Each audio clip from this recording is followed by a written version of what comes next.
Hello and welcome to College Week Live's presentation of Manage Your Time and Your Stress. I'm Elizabeth Scott and I'm here to talk to you about stress management, time management, the importance of balance, and how to attain this when you're in college. So welcome, I'm glad that you could join us. First, let's get into a little bit about why stress management is important in college. And time management is a big component of stress management. The majority of visits made to student health services are for stress-related issues. This means headaches, getting sick more often, also psychological issues that are related to the stress of dealing with college. The changes that happen in college are pretty significant, which we'll get into in a few minutes. But there is a lot of stress to manage, and finding ways to manage stress in healthy ways is very important. 39% of college students who are women feel frequently overwhelmed. Women tend to report this more readily than men, and they tend to be more aware of their feelings of overwhelm, but men experience it as well. It's a pretty significant issue, and it's one that really can be managed. More and more students say their emotional health is below average. This is another pretty significant finding because people tend to rate themselves as above average on most measures. When researchers ask people to rate themselves on pretty much anything, ability related, achievement related, potential related, people have a bias to rate themselves as not exactly average, which is what you would expect. Not everybody can be above average, but people tend to think that they are the exception rather than the average or the rule. So for people to believe that their emotional health is below average means that they're probably feeling significantly overwhelmed and stressed and not really sure how to handle it, feeling like others might be handling it better than they are. And this is a pretty big issue with college students. Roughly half of college students don't graduate. This isn't necessarily due just to stress, obviously, and time management, but time management and stress management are very important factors for college success. So if you want to be one of the upper half that do graduate, it's really important to learn now how to manage your time and get this under control. Poor lifestyle habits developed in college tend to follow you through adulthood. This means now is the best time to learn stress management, time management, balance, because college years are very busy years. But life doesn't necessarily slow down after college. Finding jobs, having families, getting married, all of these things create significant demands on your time, especially having children when working. So if you learn how to balance and manage your time now, this can help you in all areas of your life. And it's easier to learn now than at any other time because you're learning so many other things as well. So, so congratulations on coming to this webinar. It's a very important topic. So again, I'm Elizabeth Scott. I'm About.com's stress management guide. I'm their expert in stress management. I write about all things related to stress, research on stress. I also write about happiness, personality factors that relate to stress, time management, and a variety of issues. They also have a college guide at About.com, a psychology expert, a few different people like that.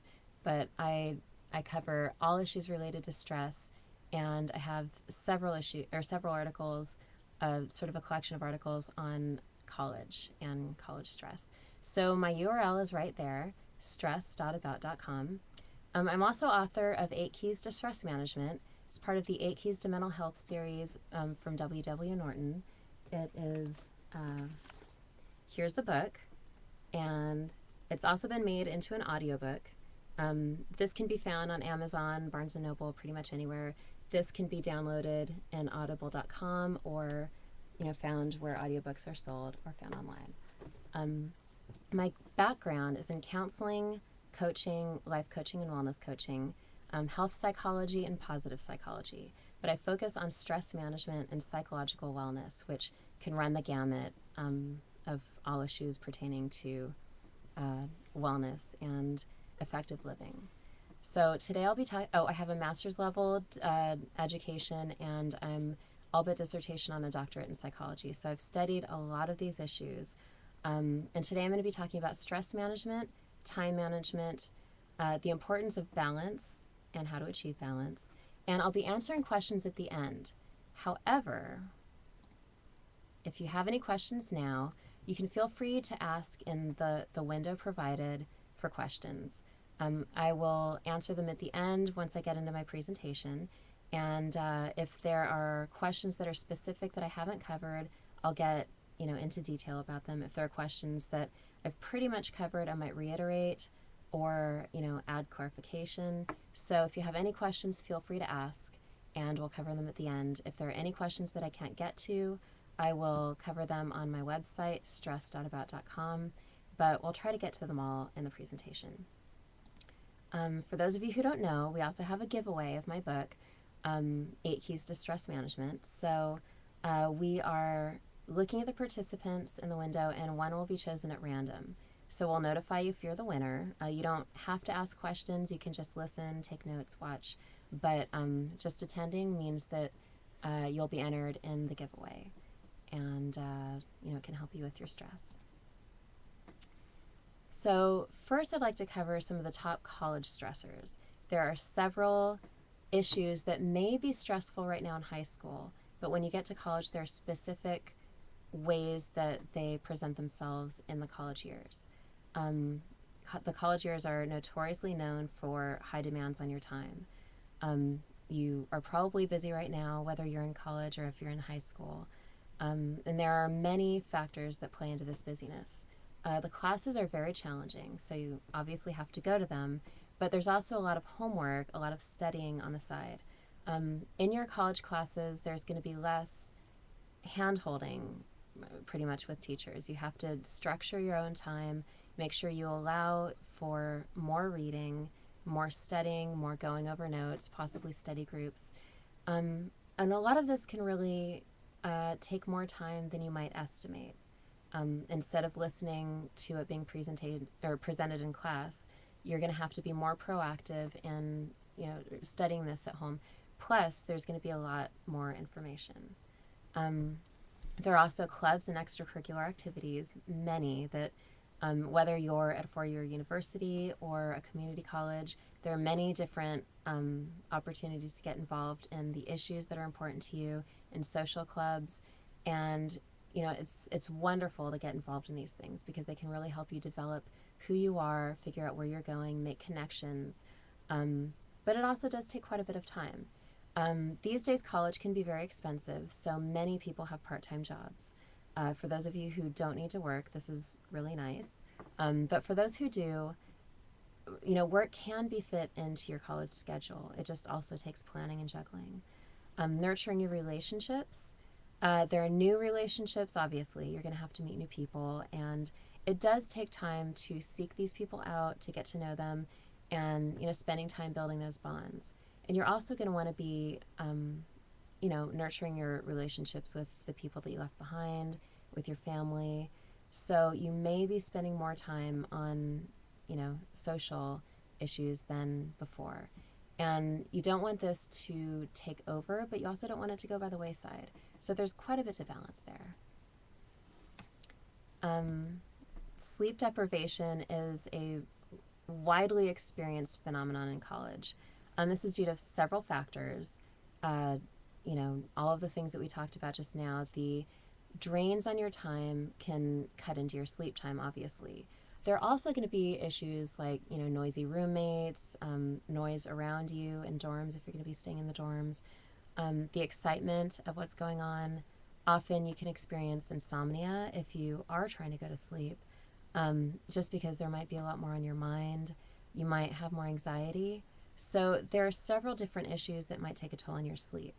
The problem with this is if you have more activities and less structure in your life, that less sleep can lead to a slowed reaction time, memory issues. So the slowed reaction time, also referred to as mild cognitive impairment, can mean, it's been studied, and it can mean that you don't retain and encode the information as much You don't react to things in your environment as quickly. So it might mean that you're less connected to what's going on around you. Memory issues, you might have more trouble memorizing things and recalling those memories when you're taking tests and when it's the most important. Also, if your memory is slightly impaired, you're not going to make as many connections. When you've learned some information and then you're learning more, if you don't recall the first information that you learned, obviously the connections that you make aren't going to be as dense, and it can affect your functioning in school. Also, you can be more reactive to the stress that you experience in your life, and this can sort of create like a negative downward spiral. If you're experiencing more stress because you're not getting enough sleep, and you're more reactive to that stress that you experience, you can be more stressed in general, and that can affect your sleep. So these are issues that, it sort of creates a cycle, and you want to make sure that that cycle doesn't become too ingrained. High academic demands. Obviously, as we talked about, the curriculum can be a lot more challenging in college than it was in high school. Also, the stakes are higher. You want your grades to be good. You want to be able to do well in your classes, because this counts for your job prospects in your career. You want to be able to do well in your classes so that you know which path you want to take, as well as so that you can prove to future employers that you can handle it, so you can make connections in college. Obviously, this is all very important. Less structure and support means greater personal responsibility. So you're not going to have the structure of having your parents nag you to study, or your teachers be there for tutoring if you don't understand a topic. You're going to have to do more of this proactively. And, some of the other stress that you experience through the college experience could take a toll on your academic functioning because of some of the other issues we talked about. Less sleep, more stress. When we're more stressed and more anxious, we also can have a greater difficulty learning. So it all kind of feeds in. Dietary issues are something that people don't always think about as a time management issue or a stress management issue, but it actually is something that's related to both. You're going to have fewer prepared meals, available where you live. There's going to be meals available, in the cafeteria and in fast food areas, but the fast food, the convenience food, often those are not the healthiest choices. People often find themselves in college eating less healthy because they don't have as unlimited, as easy access to the food that they had when they were home, and the kitchen was always right there.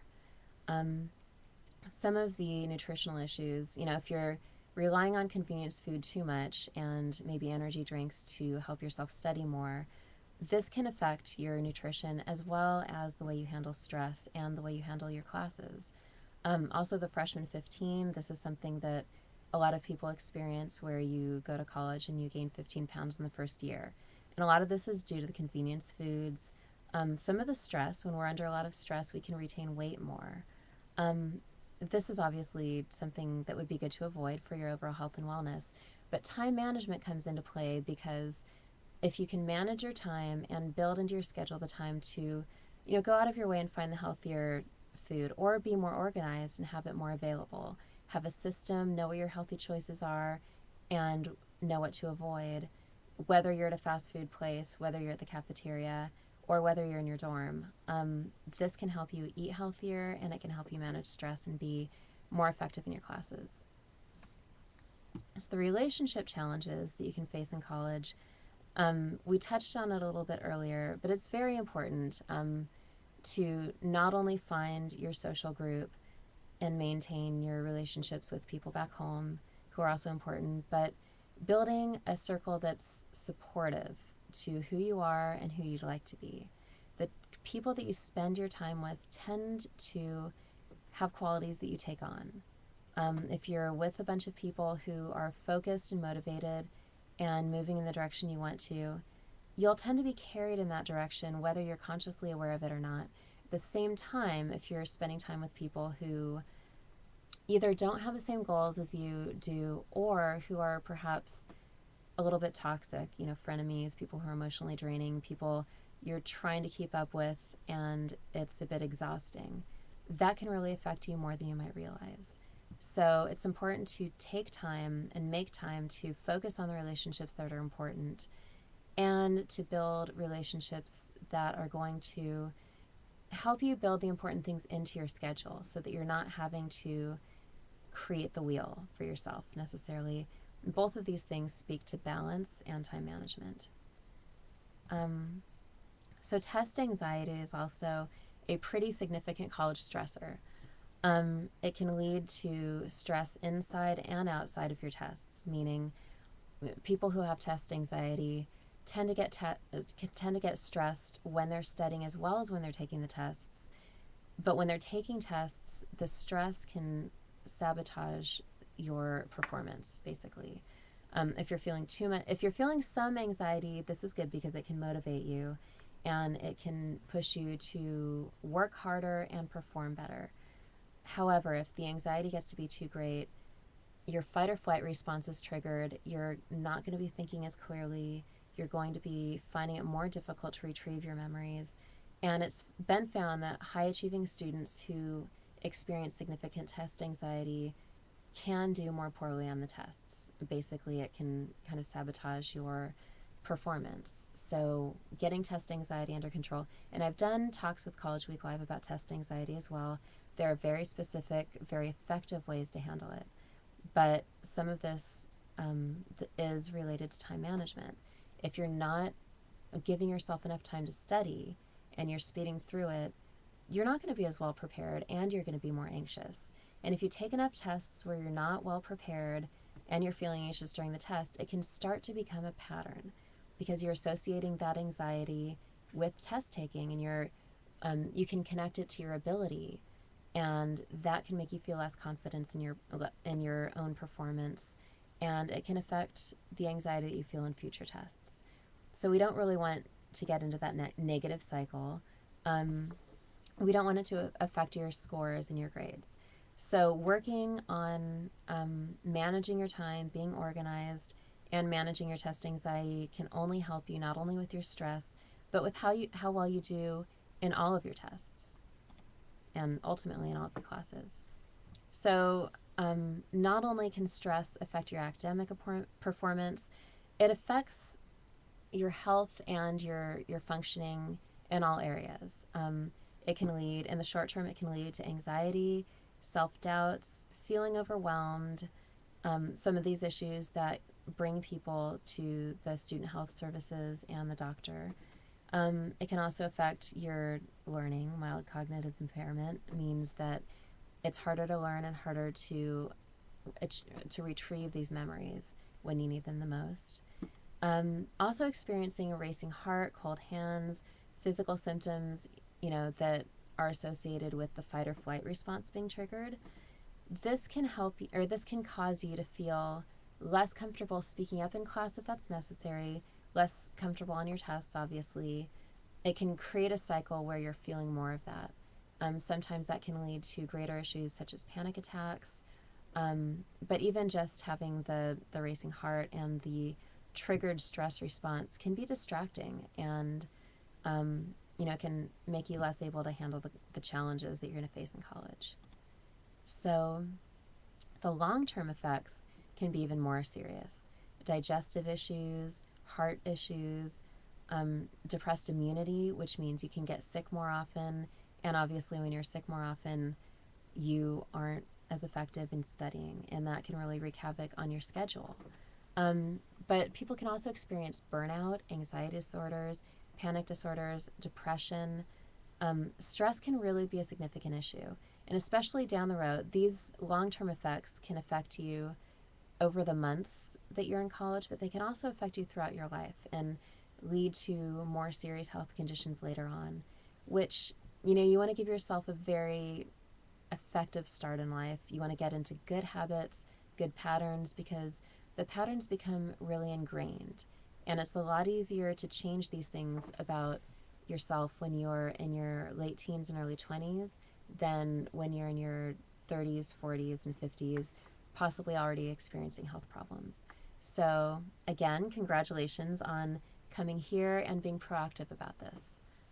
We can create a plan, and it can help you really, whether you do a little bit or a lot toward time management and balance, it can really significantly affect your health and how you do. So poor study habits can create and result from stress. As we've talked about, a lot of these issues that we've covered are not just a cause of stress and a cause of poor time management, but they're the result of poor time management, lack of balance, increased levels of stress. And we've talked about this negative cycle. It can happen not just with sleep, not just with diet, it can happen with all negative areas of stress and of lack of balance, where you find yourself feeling overwhelmed, rushing around, then you are too busy, you forget things that can take more time, you're more busy, overwhelmed, rushing around. You get into a reactive frame of mind rather than a proactive frame of mind. This obviously can be true with tests, with eating, with sleeping, even with social relationships. If you're stressed all the time with your friends, you may be less likely to form new connections. You may be less likely to handle conflict in a healthy way. This can create more social issues that you have to deal with, more social stress. With a lot of these issues, it's a negative spiral. Fortunately, you can also create an upward spiral. So, as we've sort of touched on in a bunch of different ways, time management is very important for stress management and for college success. Creating balance, increasing your chances of success, and creating healthy habits now in the future, very important goals. If you start right now by taking charge, you can set yourself up to succeed. Not only by creating balance, structures, time management, but by supporting your own relaxation, finding time for downtime. Balance doesn't just mean fitting in as many busy activities as you can. It also obviously means fitting in time to just enjoy yourself, to just goof off, play, just not letting that take over and push you into not being effective. So now's the time. The benefits of time management, we're going to cover some of these. And the reason it's important to discuss the benefits, and I'll go over these relatively quickly, but the reason it's important to discuss what you can get out of time management is often people can think of effective time management strategies if they really try, but they don't always think of that as an important goal in itself.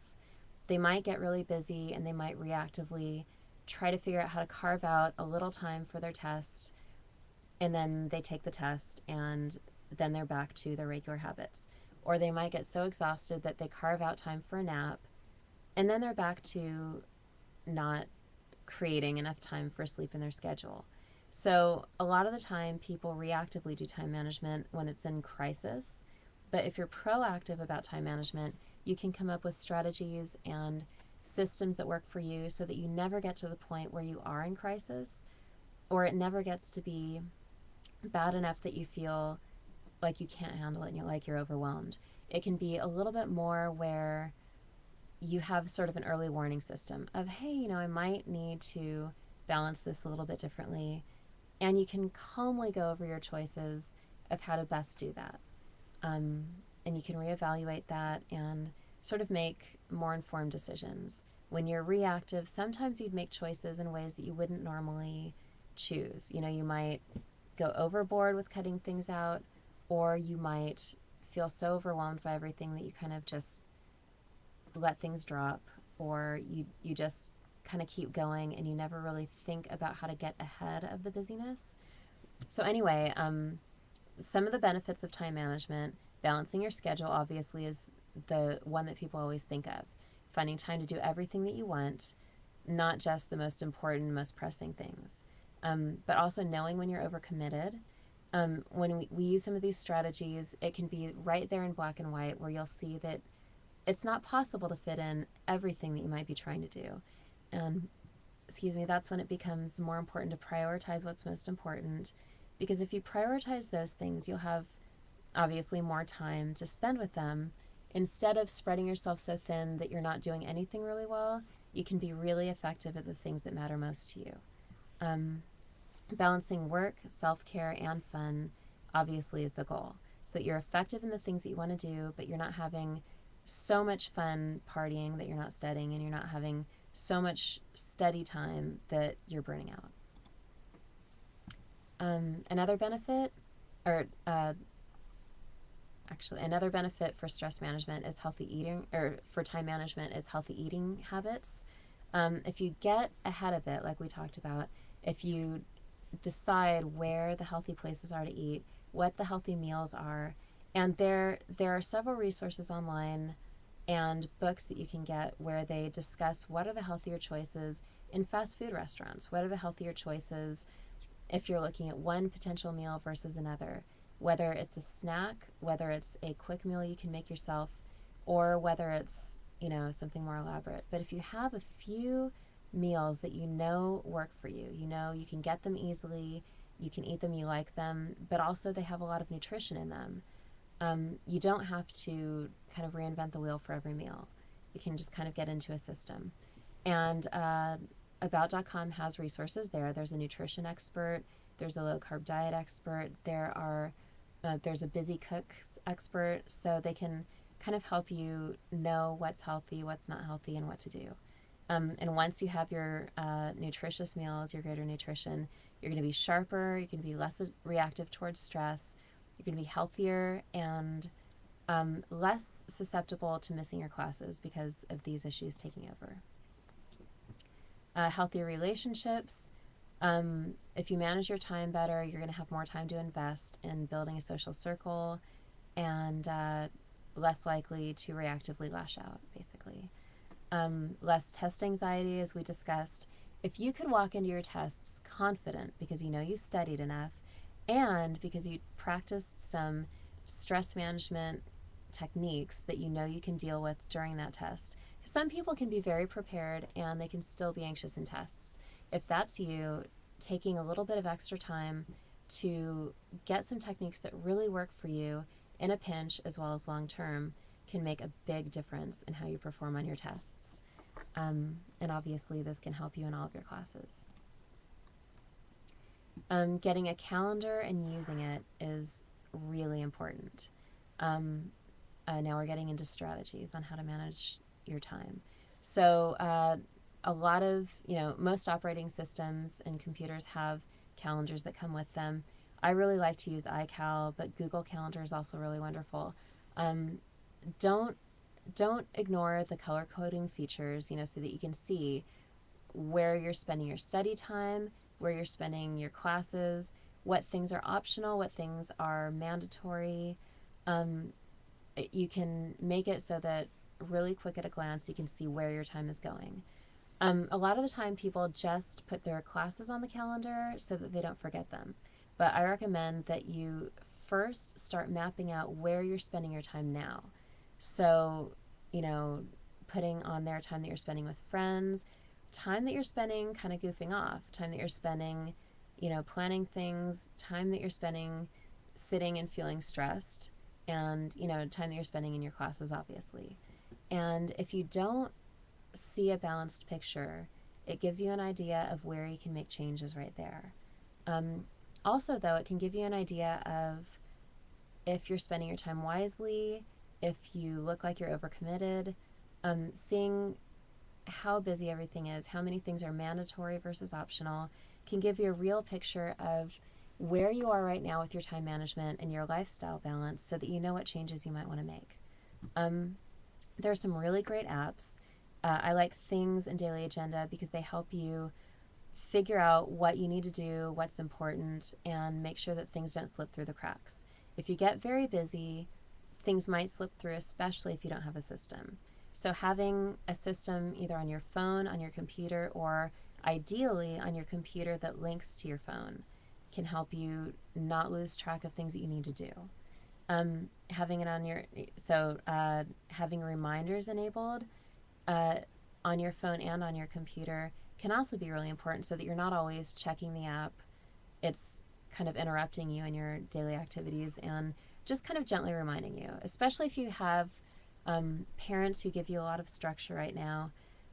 you might not miss the nagging, but you might really miss the reminders. It's easy to kind of lose track of things if you don't have that. Planning everything on your schedule is also important. What I like to do for time management and what I like to tell other people to do is make a to-do list of everything you have to do. The important stuff, the semi-important stuff, the fun stuff, even, exercise, spending time with people, relaxing.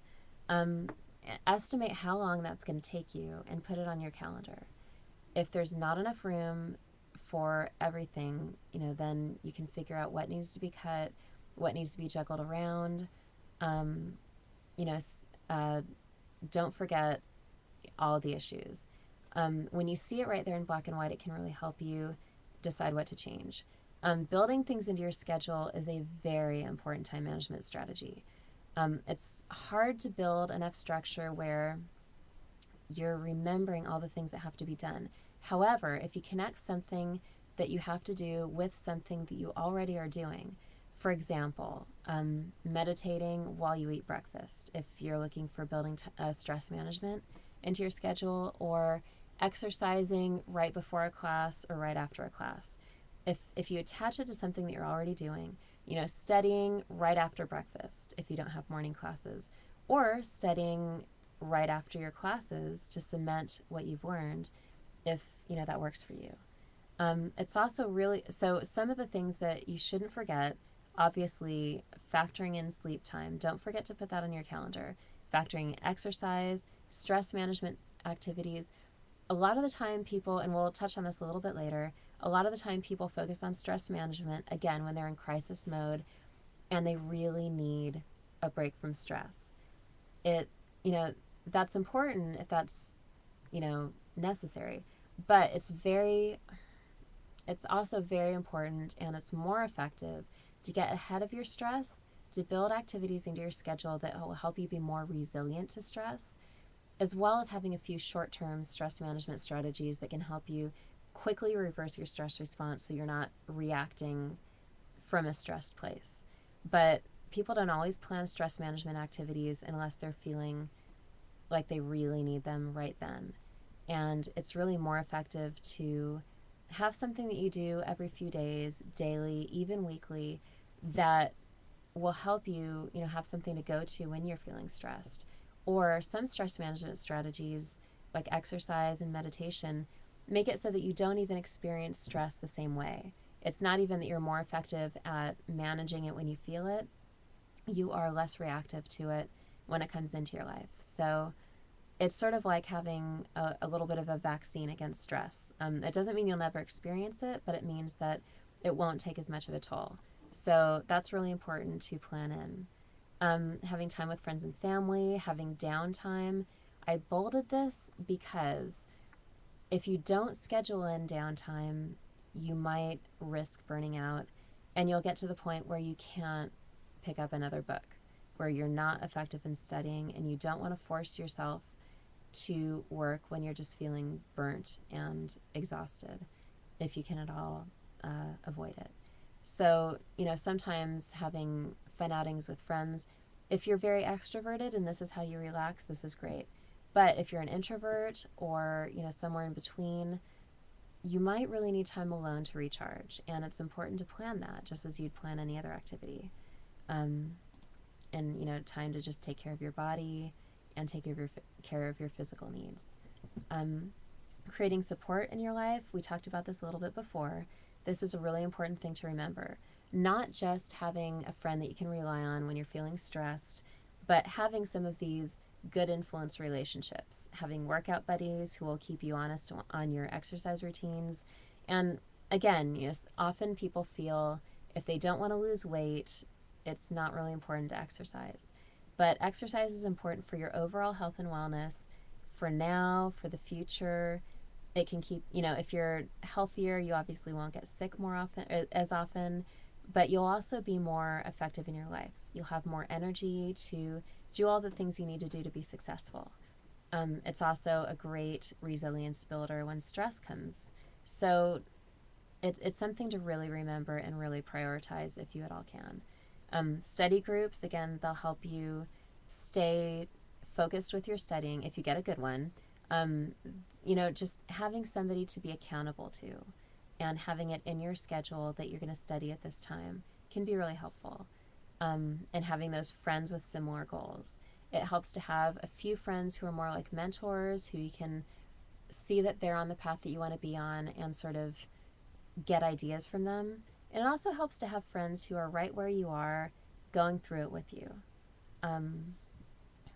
And being aware of where you can go if you need more serious help. If you're feeling really overwhelmed and stress management factors aren't cutting it, if you're feeling like you really need somebody to help you get more organized, they have a lot of resources in the student health services. So it's a great thing to get connected with. Again, not forgetting downtime so that you don't burn out. Having relaxation activities, exercise we've covered. Meditation can also help build resilience towards stress. And they've come up with some really great studies that talk about the power of meditation for, not just being less reactive to stress, but for greater health and wellness, for mental sharpness. There are many great benefits. So it's one to really consider, especially if you're dealing with sleep issues. Meditation can help you get in a good place to sleep. If you're dealing with test anxiety, a quick meditation, especially if you're practiced at meditation already, can help you get centered immediately, and it can help you get into that good frame of mind. Visualizations are great. Athletes do visualizations all the time. It kind of tricks your brain into feeling like you're practicing a skill, even if you're just imagining yourself doing it and being successful. Can also build confidence. Having some hobbies, not forgetting who you are, what you like to do. Hobbies can be really great because they can be a stress reliever, but they can also connect you with others who have similar interests. So making time for that, is important if it's at all possible. Having some adventure time, but also having leisure activities so that you can recharge and refocus and have the energy to do all these other things. This is important for long-term maintenance, just as when you engage in a crash diet or a really strict diet, you have a lot of motivation in the beginning, but it can be more and more difficult as you go. It can be hard to maintain it for months or years. And we've seen this with people who lose weight on, reality shows. We've seen this with people in our lives. It's really important to have something that you can maintain more easily so that you don't, people tend to kind of stumble, and then they see themselves stumbling and they decide that they can't do it and they give up. We see this with New Year's resolutions as well. So you don't want this to happen with your time management and your stress management, to where you feel so busy and overwhelmed that you kind of give up on it. Factoring in downtime, leisure activities, and these other things can make it so that you can, it can be self-perpetuating. You can keep doing it for the rest of your life. It's important also to force yourself to work before you play. I know I'm probably sounding like your mom right now, but the thing is, you can be more motivated to work when you have the reward of play after. And it doesn't necessarily have to be play. It can be anything that you find enjoyable. But it can force you to not only avoid procrastination, but to be more focused when you're working on things if you know that you have something good waiting for you at the end. Also, if you play first and you're using all of your energy to do the irresponsible things, and then you finally focus on your work at the last minute, not only might you be more anxious because there's the time issue, but you might be, less effective because of the anxiety, but you'll also possibly not have enough time to do this. A lot of procrastinators experience this, and they swear to themselves that it'll be different next time. If you force yourself to work before you play, you don't let yourself play until everything's done. If you just stick to this rule, everything else is so much easier. Determining your most productive time of the day and building your schedule around it is also really important. And this is something that I actually didn't learn about until after college, after undergraduate school. And I couldn't believe that I hadn't thought about it before. But we all have a specific time of day, a few hours where we're sharpest, where we're most focused, where we feel like we can accomplish more. And for most of us, that's in the morning, right around the late morning hours.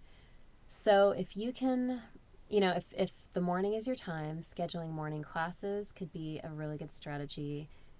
If you can't do that, doing your homework in the morning. Some people are night owls though, and if you're just fuzzy in the morning, don't sign up for 7 a.m. classes. Work with your body's natural abilities and, do what feels most comfortable for you, but not necessarily what feels most attractive or fun. Because, again, for procrastinators, you might not get to where you feel like working, but if you focus on when you're most effective with your work and just make yourself do it, that can be the best. Not staying up too late, especially if you're a night owl. It can be attractive to stay up late, but then you think of those late hours not as work hours. So you have fewer effective hours in your schedule in which to get things done. I'm not saying never stay up late, but don't let the decision kind of sneak up on you out of default. Like you just don't feel like going to bed, so you just spend 3 hours surfing the internet and goofing off. Unless you've planned to have your downtime then, and you've planned this as a leisure activity.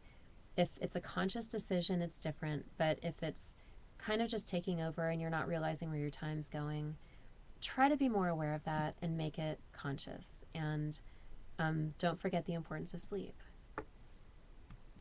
So being proactive with stress, excuse me.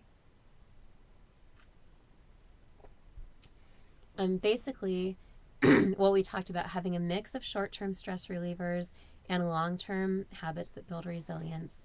That can be the best way to handle stress, and when your stress is managed, your time is much more easy to manage. So the short-term stress relievers, these are ways to reverse your stress response. If you're finding yourself that fight or flight response is triggered, your heart is racing, your palms are sweating, whatever's going on, you're going to want to calm your body because you're reacting to stress rather than being ahead of things. You're also reacting to the things in your life rather than making conscious decisions or more conscious decisions. When your stress response is triggered, you're not thinking as clearly, you're not learning as well. So here are a few strategies that can help you with that. Breathing exercises. Obviously, we're all breathing all the time, but more focused breathing, more relaxed breathing can actually reverse your stress response and can help you be more effective in your life. So a quick breathing exercise, let's try it now. You want to relax your body. So a lot of us, when we're stressed, we're raising our shoulders as we breathe. You want your belly to expand and contract. This means if you're wearing clothes that are too tight, you might want to reconsider that. Get to where you can really relax. You want your belly to go in and out as you breathe. You want to breathe from your diaphragm rather than, from the shallow breathing of your chest. Sometimes people want to count how long their breaths take so that you're forcing yourself to breathe slower. So if you breathe in to the count of 8, or breathe into the count of 5 and out to the count of 8, this forces you to relax a little bit more and it forces your body to relax. So let's try it right now. Relax your shoulders. You might want to shake it out a little bit. Relax your belly. Now breathe in and I'm going to count. 1, 2, 3, 4, 5, 6, 7, 8. Now exhale. 1, 2, 3, 4, 5, 6, 7, 8. Okay, now we're going to do the breathing where your exhale is longer than your inhale. Breathe in. 1, 2, 3, 4, 5. Exhale. 1, 2, 3, 4, 5, 6, 7, 8. Now, you might have felt a bit of a difference there, and that basically helps you really empty your lungs and really relax your body.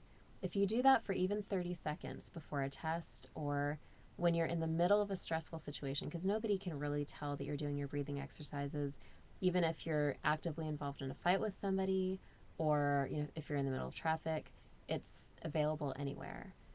Quick meditation, the same thing. You can go inward, and basically, a good basic meditation technique is to notice your thoughts and refuse to engage with them. So just try to keep your mind clear. Once a thought comes in, acknowledge it, but then let it go. You can keep this going for 3 minutes, and that can reverse your stress response, studies have found. Having a regular meditation practice is a different story. Going for 20 minutes is more ideal. But for the quick stress relievers, ideally it's good to have a 20-minute daily practice and then have access to the mini meditations when you need it. They're more effective when you have an established practice, but they're still effective if you never meditate any other time. Physical exercise, they've also found 3 minutes of physical exercise decreases the cortisol levels in your blood. Cortisol is the stress hormone. And so basically it's showing that your body's stress is relieved in 3 minutes. So, taking a jog around your building, doing a few jumping jacks if you're not in the middle of a test, something to get your heart rate up for even just a few minutes can help you relieve stress. Again, the visualizations, visualizing. Sometimes we get into catastrophizing.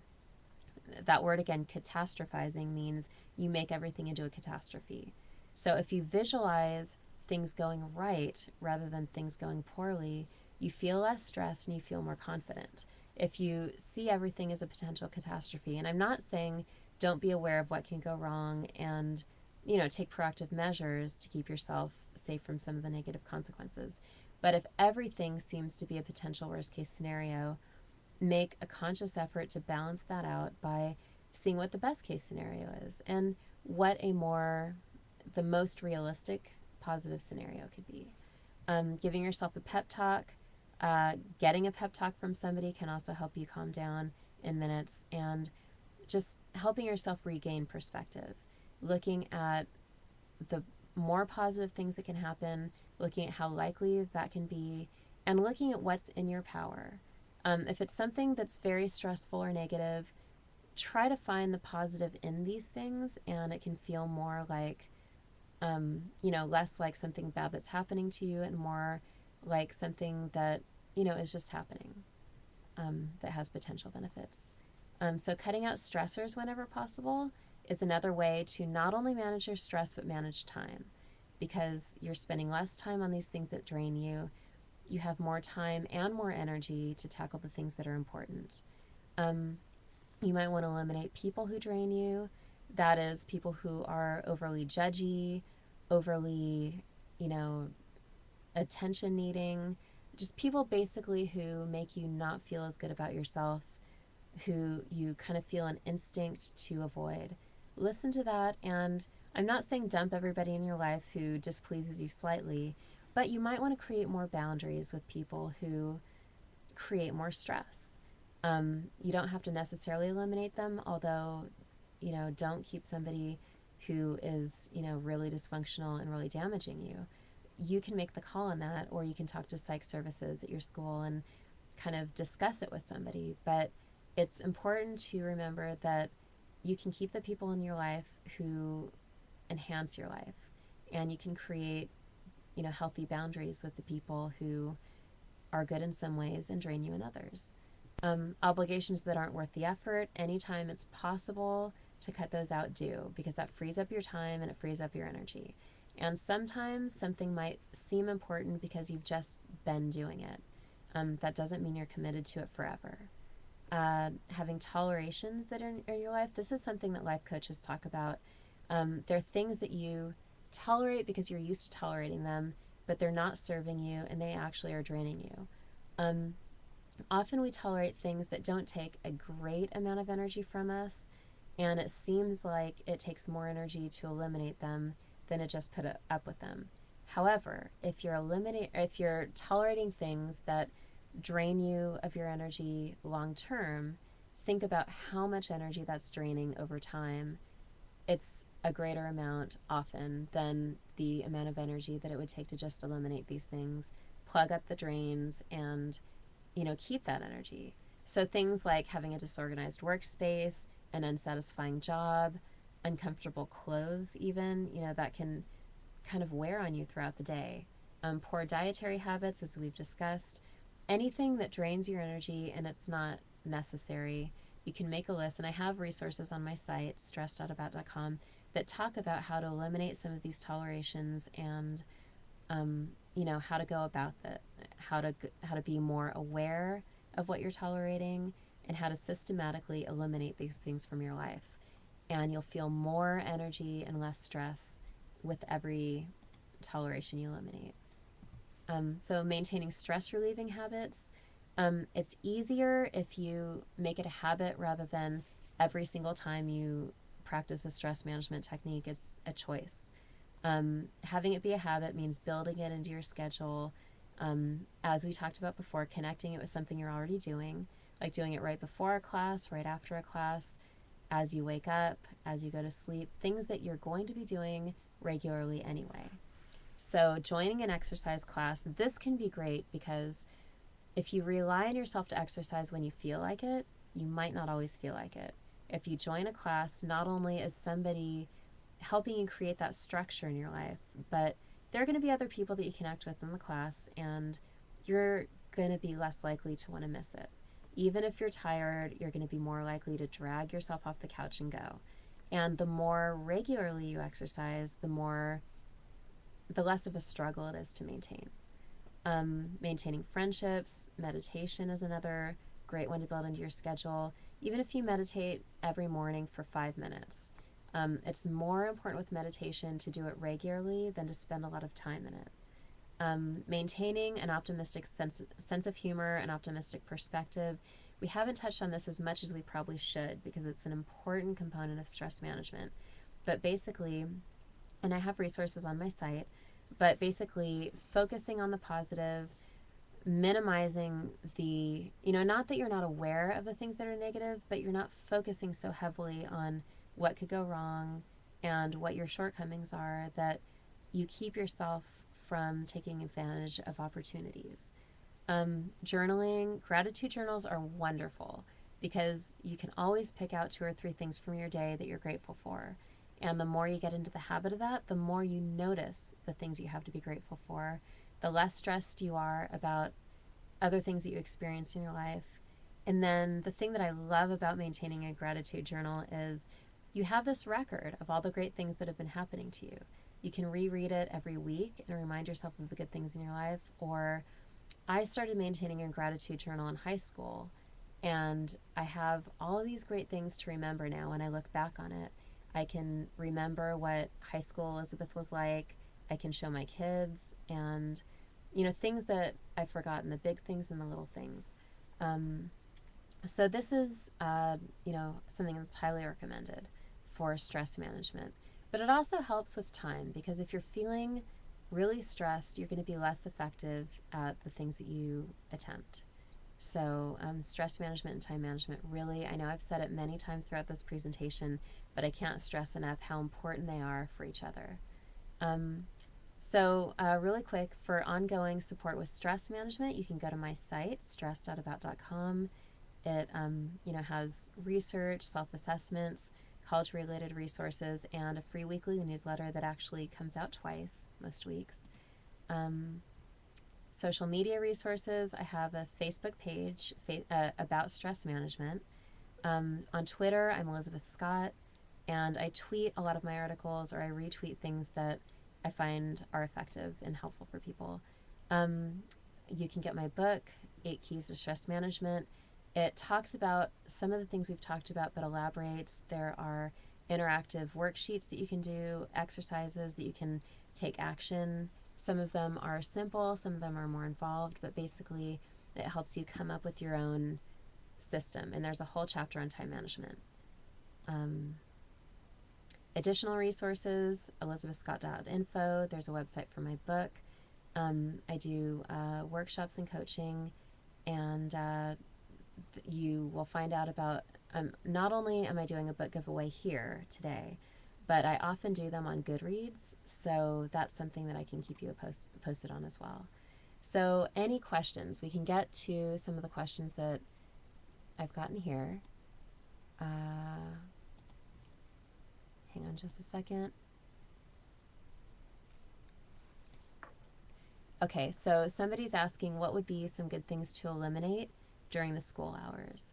So basically, we all have um, different things in our lives that can be eliminated. Some of the things, and this was a question asked early on, so we sort of touched on that, the tolerations, eliminating the things that sort of impede your success, that drain your energy. Also eliminating obligations that they don't energize you, they just drain you, and they're not necessarily, either they're not necessary or they're not the only way you can get a certain need met. For example, if you're involved in a club and you dread the meetings, but it's good for your resume, it's good for your future, work prospects. And I know it's early on in your college career, or you're not in college yet, but you're working on your high school activities. Think about if there are other activities that can meet the same need that might fit better. Also, not having, if there are obligations that you've made to other people out of guilt, out of feeling like you need to, consider which of those can be dropped. Let's see. So somebody's asking, should we eliminate the extracurricular activities in our life? Again, if there are extracurricular activities, if you have a lot of them, you might want to look at which ones aren't entirely necessary. If you just want to maintain some, look for the ones that are a really good fit. And if the most important extracurricular activities that really help you get into college, help you do well in college, or will prepare you for a future career, if there's just certain activities that really are important, do some of these other stress management techniques so that they don't take as much of a toll, and look at what else you can cut out in your life. Now, if they're all activities that you love doing, they energize you and they're really fun, but they're cutting into your study time and your grades are tanking, you might want to look at which ones you can most easily part with. And that's going to be different for everybody, but thinking about not everything that's enjoyable is necessary, not everything that's beneficial is necessary. Seeing what you can do to get the same needs met in a less stressful, less time-consuming way would be best. Let's see. Dealing with excessive anxiety, somebody's asking about. There are a few different ways to deal with anxiety, and it helps to have some ability to sense when something's going wrong. So anxiety is there for a reason, but if it's impeding your ability to do well in your classes and do well in your tests, there are a few things. Having some of those strategies we talked about that eliminate your physical stress response or help reverse it can be a good first step, because anxiety tends to feed on itself. Also, tackling the way you're looking at things. Instead of just seeing the things that can go wrong, focusing on the things that can go right, focusing on the areas of your life where you can make a difference, trying to be more of an optimist. And I wish I could talk more about this now, but I have resources on my site, and I can blog about this in the near future, in the next day or two, so that it's easier to find. Basically, talking yourself out of it. That's not going to work with all types of anxiety. Sometimes immersing yourself in an activity that you're anxious about can help you get more comfortable with it. Other times, having small increments where you expose yourself. Taking smaller, less stressful tests. Signing up for classes that are less demanding till you build your confidence. But if all of these things don't quite work, if they're not as effective as you like them to be, don't be afraid to go to Student Health Services and talk to them about the anxiety. There is help out there, and it's important to find it. You don't have to be anxious, especially if it's really affecting the rest of your life. So somebody else is nervous about not getting into college, and there are so many different reasons you might be nervous. It is really understandable. There are some great resources with College Week Live to help you look at the colleges you want to go to build the activities. I wish I could speak to you specifically and individually, because basically doing what you can do to prepare yourself, and that's going to be different for a lot of people, but doing what you can do to increase your chances is going to help with your anxiety. But talking to your counselor, your high school counselor, getting help from your parents, getting support through College Week Live's resources and through the resources at your school is probably the best way to deal with that, so you know that you're doing everything that you can. Thank you again, everybody. Oh, you're welcome for answering your question. Thank you, everybody, for coming. It was, I hope that you found everything that you needed. And if you didn't, you can actually contact me through my website, stress.about.com, and email me, and maybe I can connect you with some of the resources there. I hope you enjoy the rest of your time at College Week Live. They have some wonderful presentations here, and good luck with your college experience and with the rest of high school. If you're still a high school student, you can get a handle on this, and I know you're going to do wonderfully. So thank you again, and have a great day.